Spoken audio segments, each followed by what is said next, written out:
The Bad Girls Club was a reality television series that aired on the Oxygen network from 2006 to 2017. It gained notoriety for its focus on a group of unruly young women living together and engaging in highly confrontational and wild behavior for 3 months. The Bad Girls Club was the top-rated show on Oxygen and broke ratings records. But since the show's inception, it's received intense backlash over violent behavior, offensive comments, and poor treatment of the participants. Beneath this binge-worthy, super entertaining reality show lied a chaotic and traumatic environment. Behind-the-scenes secrets have been unveiled by past participants. Girls claim to have suffered injuries and psychological damage at the hands of the show's producers, and lawsuits were filed. From alleged kidnapping to destroyed property, this is the dark side of the Bad Girls Club. I feel like a lot of girls that have done Bad Girls Club have PTSD. It's like that's the closest to jail that you'll ever get without actually being locked up behind bars. I'm talking blood pouring out of my mouth, scratches down my neck. Gabby got bit. I need you to tell me right now what I should do. I don't know, Dad. I need you to tell me what I should do. The producers and like the film crew really did not step in. Like, that's not their job. We need our cell phones. They wouldn't give us our cell phone. It was to the point where we had to yell out. Someone called our neighbors. It was so much chaos that the neighbors were close by us. The only way we were able to get saved that night. But before we get into the drama, I want to issue a content warning. While I can't share too many graphic details due to YouTube's strict rules, this video will contain subjects that viewers may find upsetting or disturbing. This video is sponsored by PIA VPN, which stands for Private Internet Access Virtual Private Network. A VPN is a technology that allows you to create a secure and encrypted connection over the internet. Using the internet without private internet access is like walking around with a see-through purse. As a video essayist, I go through so many websites when I'm doing my research, and a lot of them aren't safe, especially when I'm connected to public Wi-Fi. Private Internet Access VPN protects your online privacy and data by routing your internet traffic through servers in different locations, effectively hiding your IP address and making it more difficult for third parties to monitor your online activities. It can also be used for accessing region-restricted content. I was recently watching the Janet Jackson documentary, and it made me want to watch the show Fame that she starred in 1984. But it wasn't available in my country. That's where Private Internet Access VPN comes in handy. You'll be able to unblock restricted content from all over the world, and it works with all primary streaming services. Oh, and it's one of the few VPNs that support P2P file sharing. PIA allows you to protect an unlimited amount of devices at the same time and is available for all operating systems, so head over to the link in the description box to get 83% off private internet access, making it just $2 a month, and you also get 4 extra months completely free. There's a 30-day money-back guarantee, and 24/7 customer support is available. Thanks again to PIA VPN for sponsoring today's video. The Oxygen Network became a force in women-centric television programming in the mid-2000s. It was founded in 1998 by Geraldine Laybourne, Marcy Carsey, and none other than Oprah Winfrey to compete with a popular Lifetime channel, also aimed at the same demographic. This is my oxygen. Oxygen is me. Gary? This is my oxygen. Watch it. This is my oxygen. Yeah. Oxygen is me. Lisa Leslie, aka Smooth, she controls it, she controls it, she controls it. Watch it. Watch it. Oxygen is me. But Oxygen was off to a slow start, so they started producing true crime series and reality shows, which completely transformed the network. Snapped became the network's biggest hit, but they still needed to compete with the growing number of trash reality shows dominating television at the time. That's when they came up with the Bad Girls Club, from the same production company behind MTV's The Real World. The premise of the show was to bring together a group of young women under the age of 30 with various personalities and backgrounds who were known for their confrontational and bad girl behavior. These women would try to coexist in a mansion and often had contentious interactions, leading to conflicts, arguments, and occasional physical altercations. Bunna Murray Productions recruited girls on Facebook and MySpace through flyers. Each applicant had to be at least 21 years of age and were asked to submit a 5-minute casting tape telling the cast and producers what made them a bad girl. Applicants were also told to include 2 recent photos of themselves before submissions, or otherwise the application wouldn't be accepted. The Bad Girls Club premiered on December 5, 2006. The first installation started off very strong and lived up to the premise. From the producers of The Real World, I dare you. Ripsy's a little tipsy. Whoa, I think I'm like the sanest person here. She's attacking me for no reason.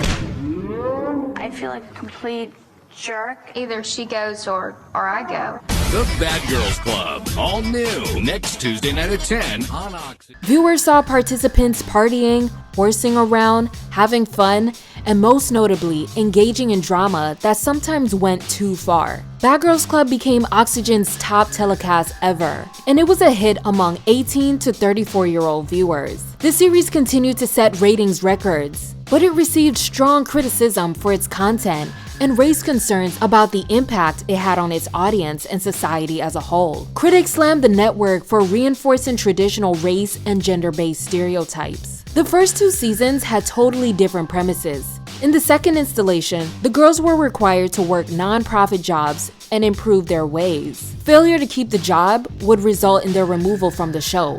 But after that, the girls just lived in the house with no electronics with the exception of a computer, which is why there was so much drama in the house to begin with. Over the years, it seems like the girls on the show got increasingly unhinged, and newcomers attempted to outperform the girls from previous seasons.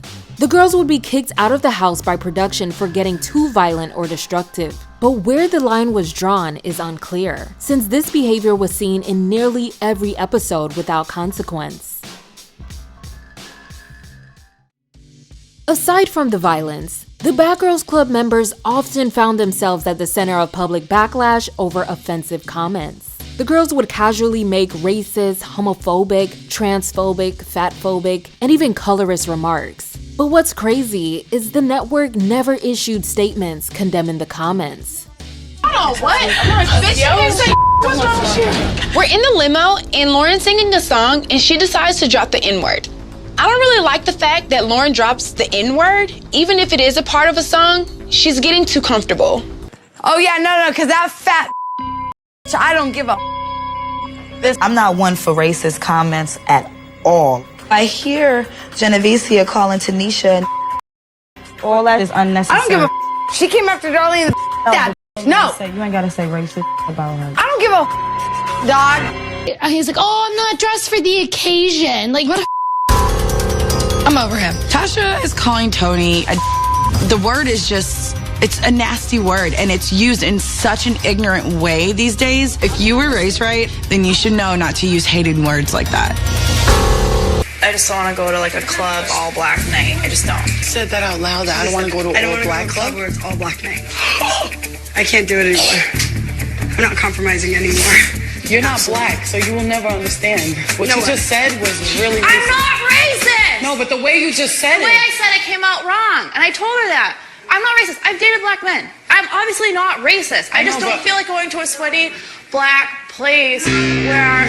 You just said it again. Oh my God. Natalie Nunn of season 4 became the most controversial cast member of the entire series. She provoked a lot of drama with the girls and said a lot of problematic and anti-black things.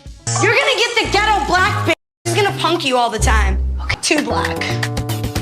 Her nose looks like a gorilla nose. And so, dark-skinned girls never seem to like me. Tell me now if you're scared, because I'm not scared. Listen, you're like, no, she's gonna be nice, the little Asian and black girl. Okay.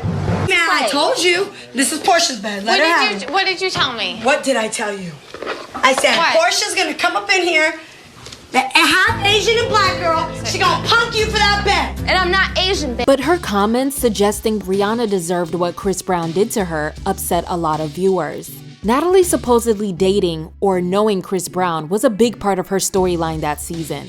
In one episode, her castmate brought up the 2009 incident, to which Natalie responded, What do you mean, no? He beat up his girlfriend. Why would I? Who cares? Because she was a punk. She got her ass beat for a reason.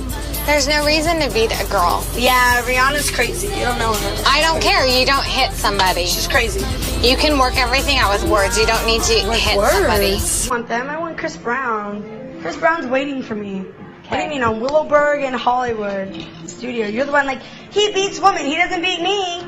He doesn't beat me. He might beat Rihanna. He ain't gonna beat a bad girl, though. She was later asked about her remarks on the season reunion and revealed that words were exchanged between her and the pop star when they ran into each other at a party in a New York City nightclub. In season 10, Shannon referred to her black castmate Valentina as Kunta Kinte. I might go crazy. Excuse me for being on your bed frame, Kunta Kinte. Whoa. You know she's African. How the Kunta Kinte? You said don't involve you. As usual, Oxygen never condemned the comments, and Shannon never faced any disciplinary action.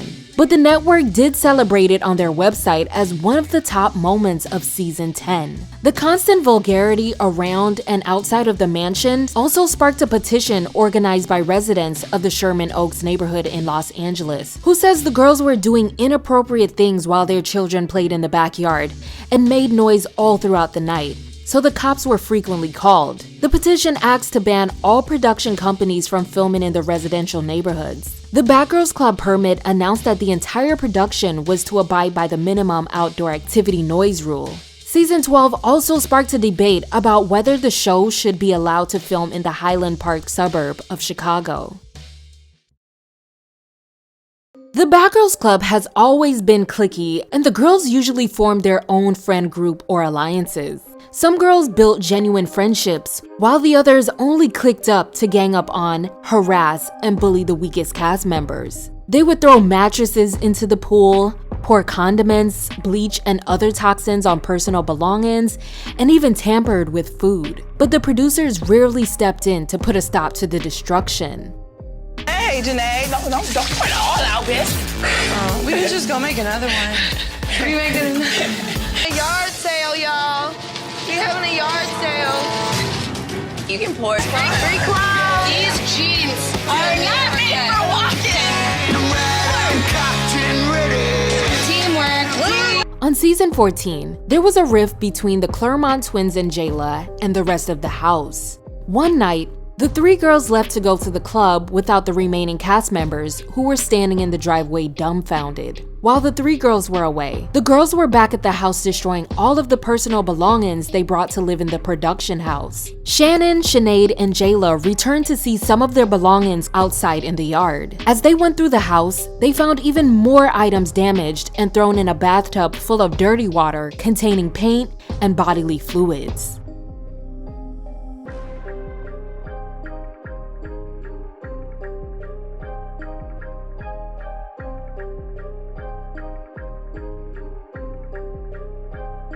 Rightfully upset, the girls lashed out on the producers for even allowing it.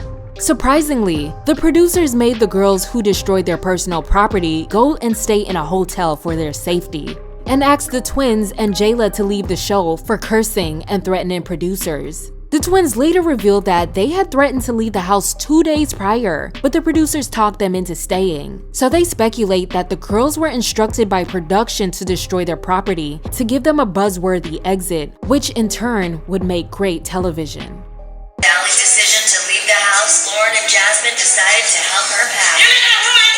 Okay. Ew. Before we even play this, because I feel like the producers had pretty much edited that part so not just the viewers to actually really show what actually really happened that night.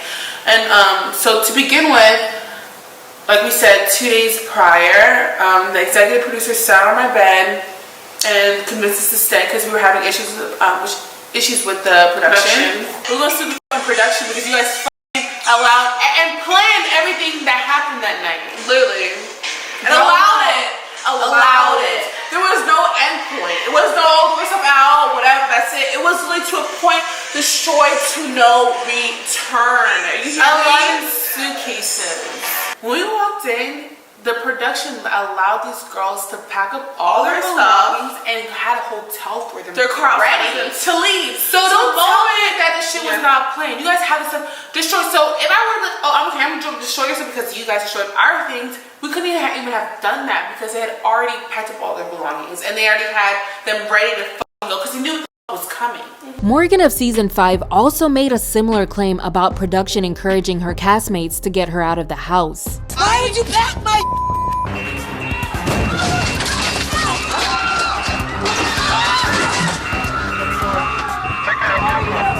Stop it. You want me to go out there so you jump? Stop. Stop it. Play me like a fool. I didn't do anything. It's been alleged multiple times that producers encourage cast members to pick fights with individuals to get them to leave. They even went as far as writing exit letters on behalf of girls to make it seem like they left the show on their own. I sent Tina home because the producers asked me to. And I even apologized to her at the reunion. And I told her that I was sorry, that I never had anything against her. And that the only reason why I kicked her out of the house or, you know, whatever was because the producers asked me to. The Clermont twins said they weren't allowed to contact their family after the incident and called the experience hard and traumatic. So we try to call our parents. You guys know we can't have our cell phones. At that point, it's like, show's off. We need our cell phones. They wouldn't give us our cell phone. We tried to call 911, try to call our family. They disconnected the cords, the phone line. Tried to call 911, couldn't do anything. It was to the point where we had to yell out. Someone called 911. Neighbors called. It was so much chaos that the neighbors called 911. That's the only way we were able to get saved that night, pretty much. It was to the point where, like, who's talking shit? Like, honestly, I quit the show. We're done. But they didn't give us our phone back still or nothing. So we had to switch around to the neighbors to call. The neighbors called the police. And that's when they showed up. Held us hostage. You guys, they held us hostage inside of our rooms because they didn't want us to call 911. They wanted to find out about what happened because it was that bad, okay? It was that bad. So it was like, I don't want you near me. You sat on my bed 2 days prior, convincing us to stay, only to do this. Like touching ourselves was one thing, to point to destroy everything. Like everything. Just imagine, like we were still in school, everything we had, like everything meant like so much to us. These are things that you could never get again. Like, the only way we ever got the house was to go on the ambulance to the hospital. It was like honestly for so long, it was so hard and traumatizing. It was like really hard. Like I remember even like the flight back to Georgia, because we went straight to Georgia. Jayla also took to Tumblr to tell fans what really happened, saying, in quote, "No one will ever understand or be able to wrap their heads around what happened to Shannon, Sinead, and I. Yes, girls on previous seasons have had their things touched or thrown in a pool, but never permanently destroyed. Tonight's episode will be like pulling an old scab off of a wound. The situation has affected our lives forever. It was funny and it may be entertaining to watch, but it's really not. Do you realize that the water Shannon pulled out shoes and purses out of was full of their bodily fluids? No one tried to stop her from touching that contaminated water. That was a health risk on its own. Did anyone acknowledge the fact that they let a security guard attack me? Or how about them not answering the phones when we called production? How about when we had to run into the street screaming for help because they kept cutting the phone lines, and when 911 was called, they told them never mind? We all went to the hospital that night. I re-sprained my arm and that still hasn't healed properly. They paint us out to be these superficial and stuck-up bitches when we really weren't. The majority of the time we spent in the house, we had to defend our character and our natural being against girls that were from a different side of the tracks." The girls weren't allowed to attend the reunion because they got lawyers involved and were in the process of suing production.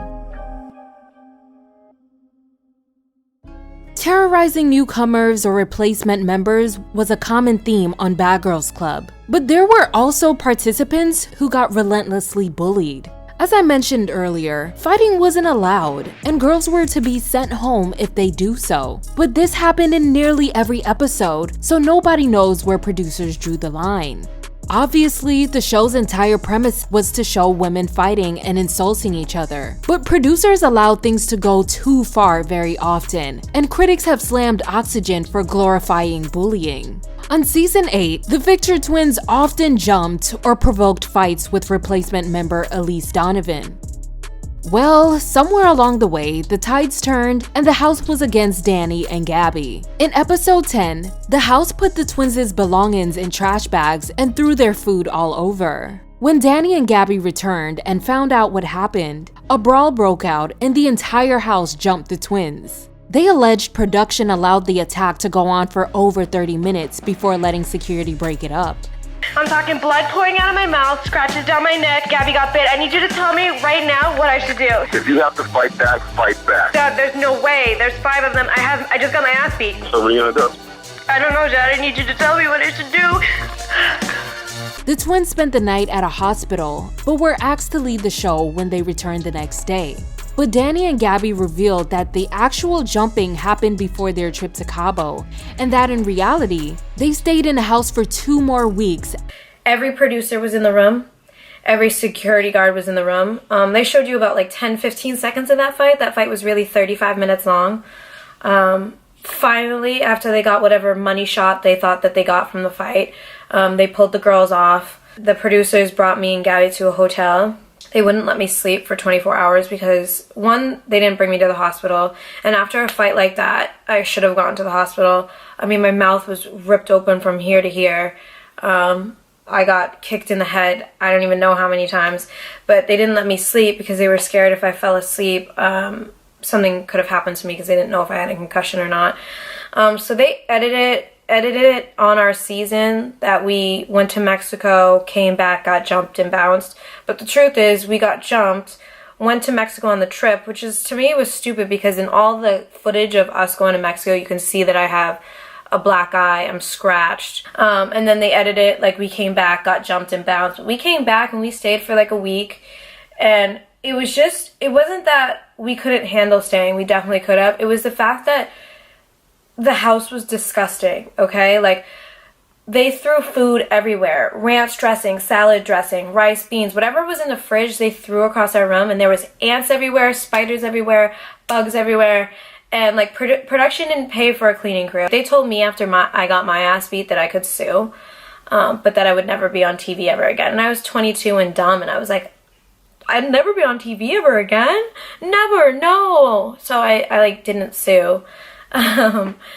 I wish I did, because that ass beating was brutal. Anytime someone DMs me or sends me it, I'm like, whoa, that was a really... And you guys are only seeing like a clip of it. You guys aren't seeing like the full-blown fight. But viewers say this is their karma. Then there's the incident that resulted in a lawsuit and subsequent cancellation of the show. On the 3rd episode of the show's 15th season, sisters Amanda and Victoria Hepperly were brought on to replace 2 outgoing cast members. Producers had them arrive in handcuffs in a police car for dramatization. And by this time, the girls in the house were riled up. Within seconds of entering the house, the twins were attacked by all 6 of the existing cast members. They were covered in flour as they walked through the front door, and a loud confrontation ensued that quickly escalated into a brawl. The Hepperly twins exited the show immediately and were taken to a nearby hospital to be treated. One of the girls even suffered a concussion. On June 10, 2016, they filed a lawsuit against production companies Bunna Murray Productions,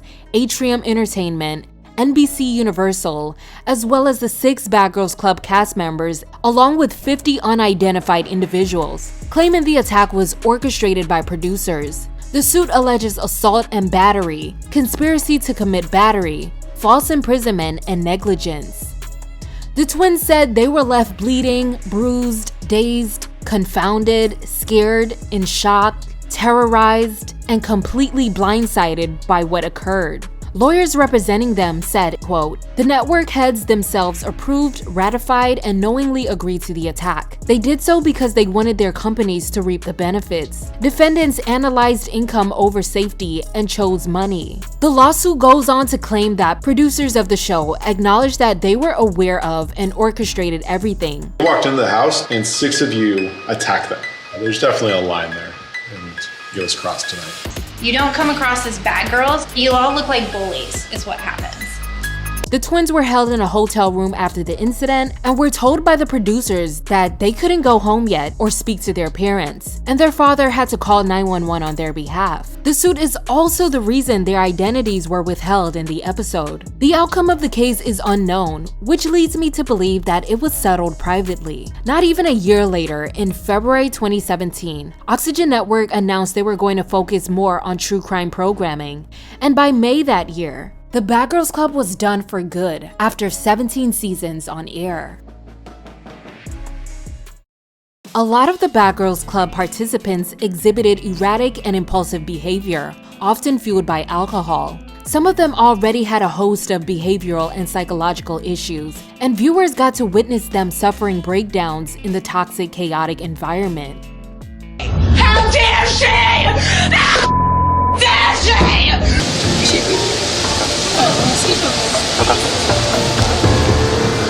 Haley got jumped. It's been alleged by different participants, including Andrea Bowman and Amber McWaugh, that the producers didn't allow them to take their medication. It doesn't appear that the girls were shown much empathy by production. On season 1, Zara locked herself in a bathroom and repeatedly injured herself. But this wouldn't be the last time producers allowed dangerous acts to take place. On season 5, a stranger gave Kristen a spiked drink that led to her intoxication. The guy then became inappropriate with her, and the producers just kept the cameras rolling instead of intervening. And to make matters worse, her castmates left her at the club alone with the unidentified man. Production protected his identity out of fear of being sued. I don't know why I did what I did. I really had no control over my mind or my body. And then the producer comes over to them and he's like, hey guys, if you're gonna talk to the girls, you need to sign these waivers that you're gonna be on the show. And one of the guys, the one who ended up driving me, was like, no, I'm not gonna sign a waiver. And some of his other friends were like, no, we're not signing waivers. There was like a few that were like, yeah, sure. At some point, this sailor guy drugged me, and I have been drugged before, and every type of drug is different, but you know that you're drugged because it's not the same pattern of how you normally act when you're drunk or you're under the influence. Like, his behavior was very erratic, and he was also, I believe, on drugs or gave himself like the same drugs, because that actually is something that like guys will do, I guess, which I didn't really know about till after. I remember the guy was like just really being aggressive with me. Like, I remember he grabbed my shoulder, and I remember he grabbed my arms. Like, he was like grabbing me. Like, I remember he was like we're going here, like, and grabbing me. And the producers and like the film crew really did not step in. Like, that's not their job. They were all very friendly with us and nice, but it was not their job to like be security. And when cast members have also gotten arrested and faced charges over their conduct out in public while filming the show. Then there's the serious allegation from Kaylee of season 16 that she was essayed by Dream Doll, or Shannon of season 10 alleging producers suggested she terminate her pregnancy to be able to participate in one of their spin-off series. This reckless lifestyle and hostile environment was obviously detrimental to both their physical and mental health, and the show exploited these vulnerabilities for entertainment purposes.